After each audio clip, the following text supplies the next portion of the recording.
Samuel could see plainly that he was suffering, but he felt no pity for him. They stood and looked at each other a few feet apart, and the husband cleared his throat as though it were a bit husky.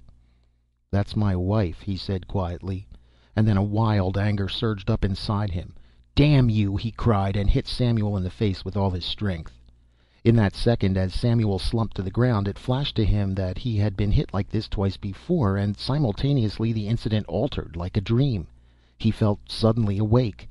Mechanically he sprang to his feet and squared off. The other man was waiting, fists up, a yard away, but Samuel knew that though physically he had him by several inches and many pounds, he wouldn't hit him. The situation had miraculously and entirely changed. A moment before, Samuel had seemed to himself heroic.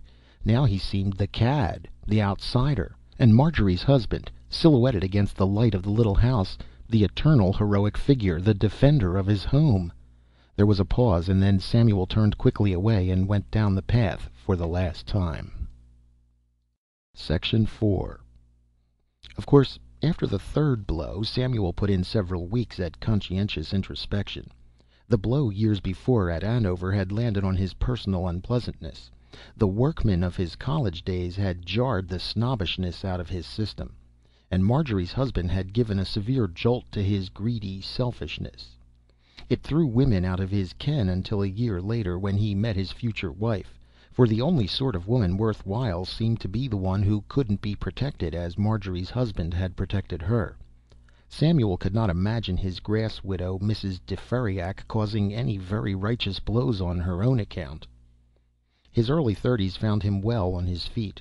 He was associated with old Peter Carhart, who was in those days a national figure. Carhart's physique was like a rough model for the statue of Hercules, and his record was just as solid, a pile made for the pure joy of it, without cheap extortion or shady scandal. He had been a great friend of Samuel's father, but he watched the son for 6 years before taking him into his own office. Heaven knows how many things he controlled at that time: mines, railroads, banks, whole cities. Samuel was very close to him, knew his likes and dislikes, his prejudices, weaknesses, and many strengths. One day Carhart sent for Samuel, and closing the door of his inner office, offered him a chair and a cigar. "Everything okay, Samuel?" he asked. "Why, yes." "I've been afraid you're getting a bit stale." "Stale?" Samuel was puzzled. "You've done no work outside the office for nearly 10 years."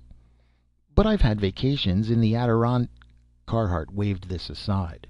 "I mean outside work, seeing the things move that we've always pulled the strings of here." "No," admitted Samuel, "I haven't." "So," he said abruptly, "I'm going to give you an outside job that'll take about a month." Samuel didn't argue. He rather liked the idea, and he made up his mind that whatever it was, he would put it through just as Carhart wanted it. That was his employer's greatest hobby, and the men around him were as dumb under direct orders as infantry subalterns. "You'll go to San Antonio and see Hamil," continued Carhart. "He's got a job on hand, and he wants a man to take charge." Hamil was in charge of the Carhart interests in the Southwest, a man who had grown up in the shadow of his employer, and with whom, though they had never met, Samuel had much official correspondence. "When do I leave?" "You'd better go tomorrow," answered Carhart, glancing at the calendar. "That's the 1st of May. I'll expect your report here on the 1st of June. Next morning Samuel left for Chicago, and 2 days later he was facing Hamil across a table in the office of the Merchants' Trust in San Antonio. It didn't take long to get the gist of the thing. It was a big deal in oil which concerned the buying up of 17 huge adjoining ranches. The buying up had to be done in 1 week, and it was a pure squeeze. Forces had been set in motion that put the 17 owners between the devil and the deep sea, and Samuel's part was simply to handle the matter from a little village near Pueblo. With tact and efficiency the right man could bring it off without any friction, for it was merely a question of sitting at the wheel and keeping a firm hold. Hamil, with an astuteness many times valuable to his chief, had arranged a situation that would give a much greater clear gain than any dealing in the open market. Samuel shook hands with Hamil, arranged to return in 2 weeks, and left for San Felipe, New Mexico. It occurred to him, of course, that Carhart was trying him out. Hamil's report on his handling of this might be a factor in something big for him. But even without that, he would have done his best to put the thing through. 10 years in New York hadn't made him sentimental, and he was quite accustomed to finish everything he began, and a little bit more. All went well at first. There was no enthusiasm, but each one of the 17 ranchers concerned knew Samuel's business, knew what he had behind him, and that they had as little chance of holding out as flies on a window pane.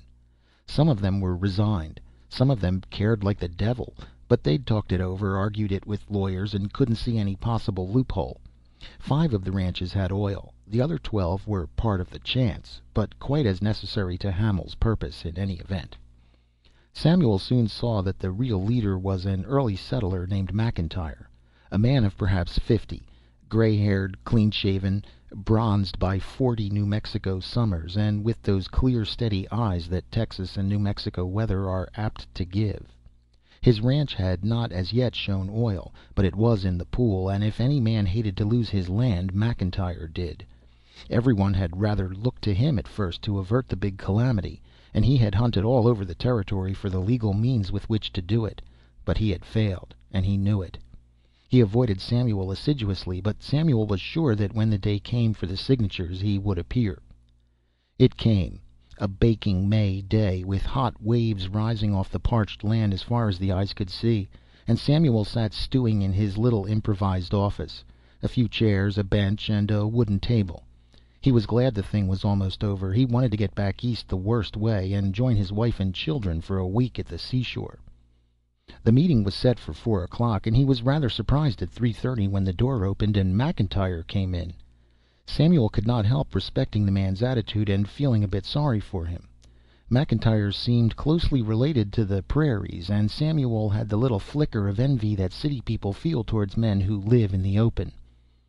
"Afternoon," said McIntyre, standing in the open doorway with his feet apart and his hands on his hips. "Hello, Mr. McIntyre." Samuel rose, but omitted the formality of offering his hand.